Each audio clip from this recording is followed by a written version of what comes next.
Good morning বন্ধুরা। সকাল হলো, দৌড় হলো, কাজগুলো করো রে।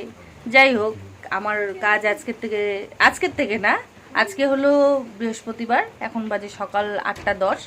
আজকে এখন থেকে আমি আমার নতুন আরেকটা ব্লগ শুরু করছি, ঠিক আছে? তো চা আমাদের খাওয়া দাওয়া হয়ে গেল। মেয়ে সকাল সকাল চা রুটি করলো, আমি নামাজ পড়লাম, নামাজ পড়তে পড়তে মেয়ে চা রুটি হয়ে গেল। ছেলে চা দিয়ে রুটি খাচ্ছে, ওর বাবা চা দিয়ে, কালকের একটু তরকারি ছিল ওটা দিয়ে চা দিয়ে রুটি দিয়ে ওর খাওয়া হয়ে গেল, আমারও হয়ে গেছে। মেয়ে সকালবেলা খুব একটা নাস্তা করে না, ও টিউশনি আছে, টিউশনি যাইতে হবে তার জন্য। তো এবার আস্তে ধীরে গুটি গুটি পায়ে নিজের সংসারের কাজের দিকে হাত বাড়াই, পা বাড়াই, ঠিক আছে? নিচে তো আরও একটা এক্সট্রা কাজ, বড় বড় কাঁঠালগুলো কালকের থেকে শুরু হয়েছে কাঁঠাল অভিযান। তো ওই কাঁঠাল আবার একটা ভাঙতে হবে, ভেঙে বিচিগুলো বের করতে হবে। যাই হোক, বর যেটা খেতে ভালোবাসে সেটা তো প্রত্যেকটা বউয়েরই কর্তব্য করে দেওয়া, ভালো লাগুক চাই না লাগুক, করতেই হবে, কিছু করার নেই। না, খালি যে বর ভালোবাসে সেটা না, আমরা সবাই খেতে ভালোবাসি, এমনকি আমার ছোট ছেলেটা অবধি কাঁঠালের বিচি খেতে খুব ভালোবাসে, ঠিক আছে? তো তোমাদের সবার বাড়িতে কার কীরকম পছন্দ, কাঁঠালের বিচি খাওয়া না গোটা গোটা কাঁঠাল খাওয়া? প্লিজ কমেন্ট করে জানাবে আমাকে, ঠিক আছে? তাহলে চলো আমি আমার সংসারের কাজে হাত দিই, তোমরাও তোমাদের সংসারের কাজে হাত দাও। বৃষ্টি ভরা সকাল, বুঝতেই পারতেছো কি হতে পারে। তো চলতেই থাকবে, আর কিছুদিন এই বৃষ্টিটা আমাদেরকে সহ্য করতে হবে, তো সহ্য করি। সহ্য ছাড়া আর উপায় নেই বন্ধুরা, সহ্য তোমাদের করতেই হবে, আমাকেও সহ্য করতেই হবে। সহ্যের নামই ধৈর্য, ঠিক আছে? ঠিক আছে, চলো আমি আমার কাজ শুরু করি। আর এই দেখো আমার ছেলে কি করতেছে। সকাল সকাল আমার ছেলে চা রুটি নিয়ে বসে পড়লো, আধা কাপ চা নিল রুটি দিয়ে। বাবা তুমি কি খাচ্ছ, কি খাচ্ছ বলো? কি দিয়ে চা খাচ্ছ? রুটি দিয়ে চা খাচ্ছ? ও, আর এই যে দেখো বিছানাগুলো কি অবস্থা। ছেলে এখন উঠলো দেরি করে, নাহলে এতক্ষণ এগুলো গুছানো হয়ে যেত। আর এই যে এই পাশে আরেকটা বিছানা, ওটারও ওই যে একই অবস্থা, এগুলো সব ঠিক করতে হবে। এখন ছেলের নাস্তাটা করাই আগে, ছেলে নাস্তাটা হয়ে গেলে পরে তারপরে এই ঘরের কাজবাজগুলো, কারণ এখন যদি ওকে সকালে নাস্তাটা আমি না করাই তাহলে পরে আস্তে আস্তে দেরি হয়ে যাবে, জানো? তার এই সকালের নাস্তাটা দেরি করলে দুপুরের খাওয়াটা দেরি, দুপুরের খাওয়া দেরি হলে বিকালের খাওয়াটা দেরি, তো এরকম করতে করতে অসুবিধা হয়ে যায়। ওই জন্য আমি চেষ্টা করি আগে ওর খাওয়াটা হয়ে যাবে, তারপরে বাকি দুনিয়ার যা কাজ আছে। ঠিক দুপুরবেলাও আমি তাই করি। যদি দেখি কোনো সময় যে নিচে বা ঘরের কাজ শেষ হতে দেরি হচ্ছে, ছেলের খাওয়ার টাইম পার হয়ে যাচ্ছে, তখন আমি কি করি, সব কাজ ফেলে দিই, আগে ছেলেকে খাওয়াই নিয়ে ওকে আগে ঘুম পাড়ায় দিই। পরে যদি আমার বিকাল 4টা অবধি করতে হয় তবুও করব। তার কারণ হলো টাইম মতো যদি ওকে খাওয়ানোর পরে ঘুমটা না পাড়ানো হয়, তাহলে বিকালবেলা যখন আমি একটু রেস্ট করব তখন আমার ছেলে আমাকে খুব বিরক্ত করে, জানো তো? আর ওই বিরক্তটা নেওয়া যায় না। তুমি যখন সারাদিন কাজকর্ম করার পর একটু সময় রেস্টের জন্য বিছানায় গাটা ফেলবে, আর তখনই যদি কোনো বিরক্তকর বিষয় তোমার সাথে হয়, তুমি বিশ্বাস করো আমার তো মনে হয় প্রচণ্ড রাগ হয়। এবার তোমাদের হয়তো নাও হতে পারে, তোমরা হয়তো ভাবতে পারো বা ছোটো বাচ্চা, তোমার বাচ্চা, তুমি এরকম করে বলতেছো। না বন্ধুরা, সেটা না।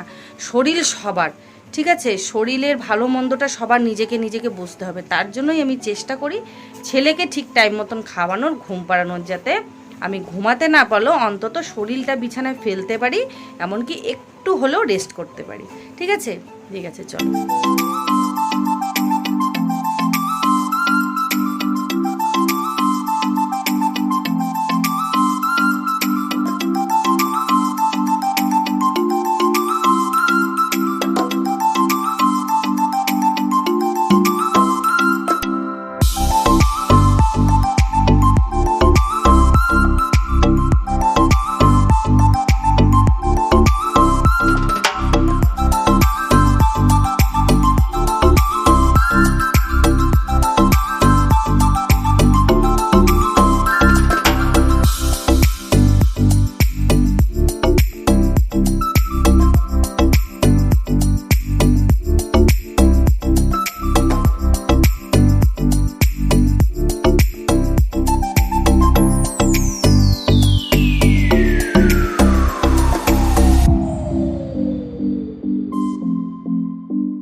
চলো তোমাদের একটা জিনিস দেখাই, আমার বর বাজার থেকে আমার জন্য কি নিয়ে আসলো। দেখলা মাছগুলো, এই মাছগুলো হচ্ছে লোকাল মাছ। বর্ষার দিনে গ্রামে এটাই হচ্ছে একটা সুবিধা, ঠিক আছে। এই যে লোকাল মাছগুলো পাওয়া যায়, এগুলা মানে পরিষ্কার করতে একটু কষ্ট ঠিকই, কিন্তু খেতে কিন্তু প্রচণ্ড স্বাদ। এবার একটা কথা কি বলো তো, বড়দের সাথে যতই ঝগড়া করো, যতই ঝামেলা করো, ওরা কিন্তু সব সময় বউয়েদের পছন্দটাকেই বেশি প্রায়োরিটি দেয়। কেন জানে যে বউকে খুশি করতে পারলে বউ সারাদিন ঝগড়া কাচাল করবে না। যাই হোক, এটা তো একটা বলার কথা, হ্যাঁ। কিন্তু আমাদের বাড়িতে আমার বর এমন এমন জিনিসই বেশি নিয়ে আসে যেটা আমরা মানে আমি পছন্দ করি। বিশেষ করে বড় মাছ, এখানে বড় মাছ বলতে রুই মাছ, কাতল মাছ, পাঙাশ মাছ এগুলো পাওয়া যায়। এগুলো একদম খাইতে ভালো লাগে না, বাড়ির সবাই খায়, আমার একদম ভালো লাগে না। তো এই মাছগুলো নিয়ে আমার বেশি পছন্দ হয়। আচ্ছা, নিয়ে আসার পর কিন্তু আমি একটু মানে কথাও শোনাই যে তুমি এই মাছগুলো নিয়ে আসো, কাটতে হবে, এই করতে হবে। কিন্তু দেখো, খাইতে কিন্তু নিজেরই ভালো লাগে, তার জন্য কিন্তু ও বকা খায়, তারপরেও সেই মাছগুলোই নিয়ে এসে আমাকে দেয়। যে 10টা বকা দিক, তারপরেও তো খায়ে শান্তি পাবে আমার বউটা। দেখছো তাহলে কত ভালোবাসে, এটাই তো ব্যাপার, ঠিক আছে। তাহলে চলো আমি এই মাছগুলো পরিষ্কার করি, পরে আসছি আবার। এই যে মাছের মশলা কষানো হয়ে গেল, বেশি ঝোল করব না, আবার একটু ঝোল না করলেও দুবেলা হবে না, হালকা ঝোল করব, তাহলে মাছটা বেশি স্বাদ হবে, বুঝতে পারলা। এই দেখো সবার রান্নাবাড়ি হলো, আমার রান্না চলছে, মশলাটা কষাচ্ছি। এখন এই মশলাটা কষানো হয়ে গেলে এর মধ্যে সবজি আলু বেগুন দিয়ে মাছটা রান্না করব। কি বাবা? হ্যাঁ দিচ্ছি, দাঁড়াও দিচ্ছি। আলু বেগুন দিয়ে মাছটা রান্না করব। আলু বেগুন দিয়ে মাছটা রান্না করলে একটু স্বাদ হয়, খেতে ভালোই লাগে। যাই হোক, আমার ছেলে ওই যে পানির ড্রাম নিয়ে খেলা করছে। এবার এটাতে ঝোল দিয়ে ছেলেকে গা ধোয়াবো, গা ধোয়ানোর পরে ঝোলটা ফুটবে, ওকে ভাত খাওয়ায় দিব। কিছুক্ষণ পরেই আমার বরকেও ভাত দিয়ে দিব, মানে ছেলের খাওয়ানো হয়ে গেলে আমার বরকে ভাত দিয়ে দিব। ওর খাওয়া হয়ে গেলে পরে আমি ভাত খাবো আর কি। আমার একটু দেরি হবে, আমি গা ধোবো, নামাজ পড়বো, তারপরে ভাত খাবো, ঠিক আছে। রান্নাটা কমপ্লিট করি, তারপরে বাকি কাজগুলো শুরু করি। আর হচ্ছে লাঞ্চ, পাঁপড় ভাজা দিয়ে ভাত, এই যে সেই মাছগুলোনের তরকারি আলু বেগুন দিয়ে, আর এই যে পাঁপড় ভাজা। আর এই যে বাবা, কি খাচ্ছ তুমি? কি খাচ্ছ? পাঁপড় খাচ্ছ? ঠিক আছে। রান্না কমপ্লিট হয়ে গেল, বরকে খাইতে দিলাম, এখন ছেলেকে গা ধোয়াবো। এখানে সিঁড়ির সামনে গা ধোয়াবো, নিচে নিয়ে যাব না। আর গা ধোয়ানোর পর ওকে খাওয়াবো, ওকে খাওয়ানোর পরে ঘুম পাড়াবো। ঘুম পাড়ানো হয়ে গেলে তারপরে বলতে পারো এখনকার মতন আমি রিল্যাক্স হয়ে যাব, ঠিক আছে। গুড ইভিনিং বন্ধুরা। আমাকে দেখার আগে আমার পিছনটা দেখো, কিছু করার নেই। এবার আমার ছেলেকে খাওয়ালাম, আমরা চা খাইলাম। আমার বর এখন বাজারে গেল, ও শুয়েছিল এতক্ষণ। ছেলে মানুষ বাড়িতে থাকলে এখন 4-5 দিন পরে আসলো, এখন তো আর যাবে না মনে হয়। তো একটু কাজ আছে, বুঝতে পারবে তোমরা পরে, আস্তে আস্তে সেই ব্লগগুলোও আসবে। আর একটা সপ্তাহ বাকি আছে, খুব ঝামেলার কাজ আছে। তো আজকে সন্ধ্যাবেলা যখন চা খাচ্ছিলাম, তখন আমার বরের একটা কথা আমাকে, মানে ওই কথাটায় আমি কি রিয়াকশান দিব আমি বুঝতে পারলাম। তো এবার আমার এই মানে আমার বরের ওই কথাটা শুনে মানে বুঝতে পারতেছি না কি রিয়াকশান দিব, ঠিক আছে। তোমরা কমেন্ট করে বলবে হ্যাঁ কথাটা কেন আমাকে বললো।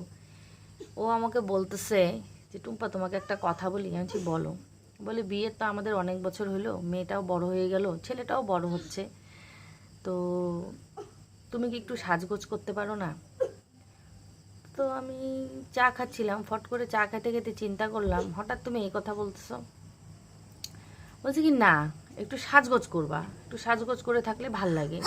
তবে শোনো, আমি যে পাড়ায় থাকি, যেখান থেকে থাকি, আমাদের গ্রাম তো, এবার গ্রামের মধ্যে মানে তুমি যদি একটা নাইটেই ভালো পড়ো কিংবা একটা চুড়িদারই ভালো পড়ো, তখনই তোমাকে মানুষ প্রশ্ন করবে বাবা কি ব্যাপার, এরকম, ঠিক আছে। তো সেখানে আমি যদি সাজগোজ করে বসে থাকি ঘরে, তখন মানুষ আমাকে কি বলতে পারে তোমরাই বলো। তো যাই হোক, বর যে এখনও আমাকে নিয়ে এই চিন্তাভাবনাগুলো করে, যে এত বছর পরেও আমাকে কথাটা আজকে বললো, শুনে ভাল লাগলো।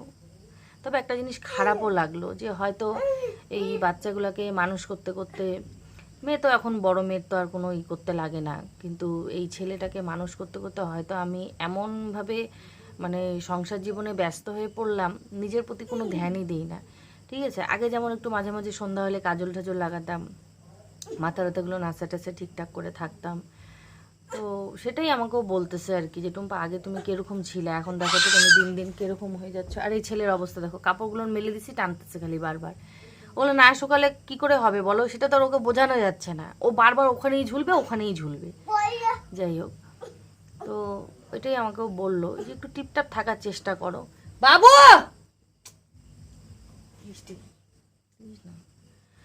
তো বলতেছে একটু টিপটাপ থাকার চেষ্টা করো, কারণ দেখো মানুষ যে যেরকমই বলুক না কেন, বউটা কিন্তু তুমি আমার, বাড়িতে এসে কিন্তু তোমাকেই আমার দেখতে হয়, ঠিক আছে। তো সুতরাং তুমি তো সাজগোজ করে বাইরে যাবা না, তো বাইরে কেন যাবা, তুমি ঘরেই থাকবা।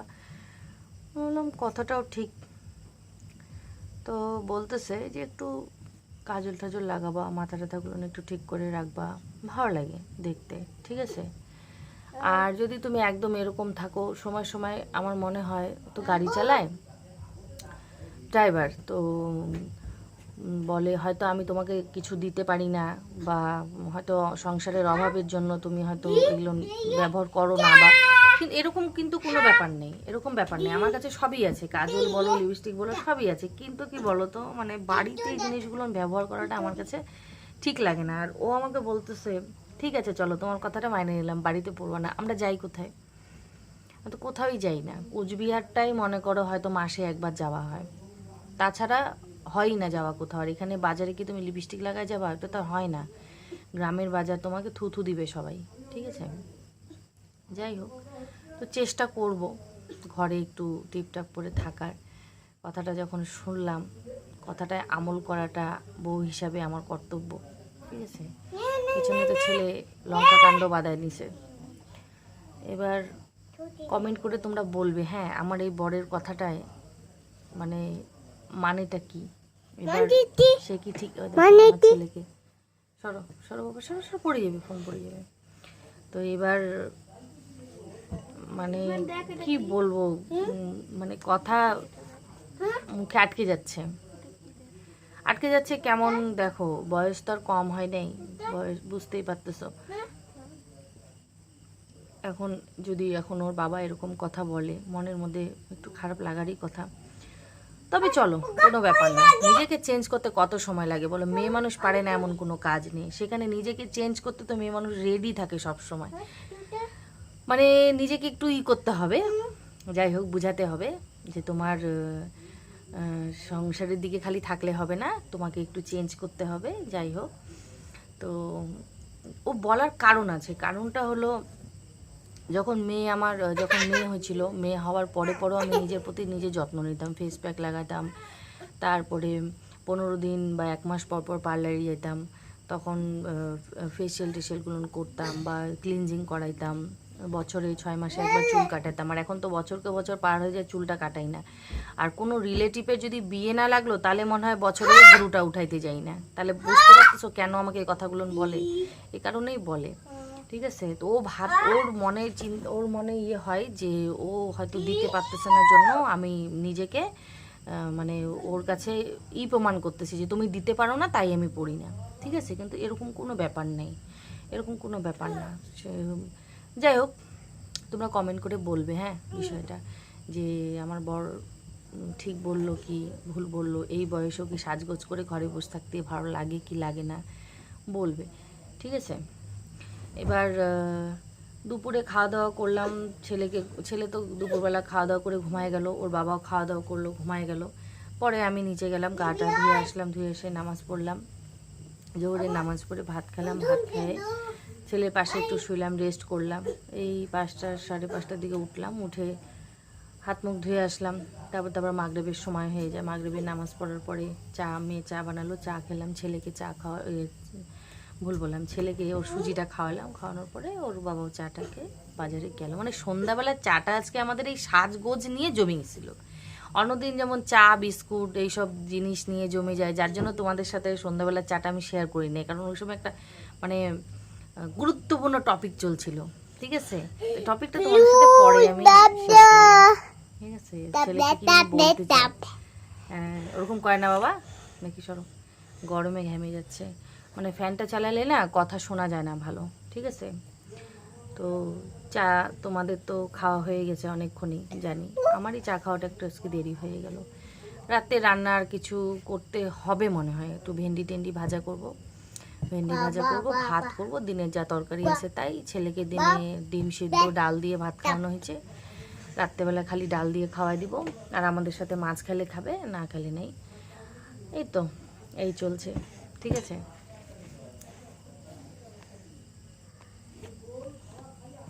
তোমাদেরকে দেখাই রাতে আমাদের আজকে কি রান্না হলো। বিড়ালগুলো যা দৌড়াদৌড়ি করতেছে বলার মতো না, আরও দেখাচ্ছি।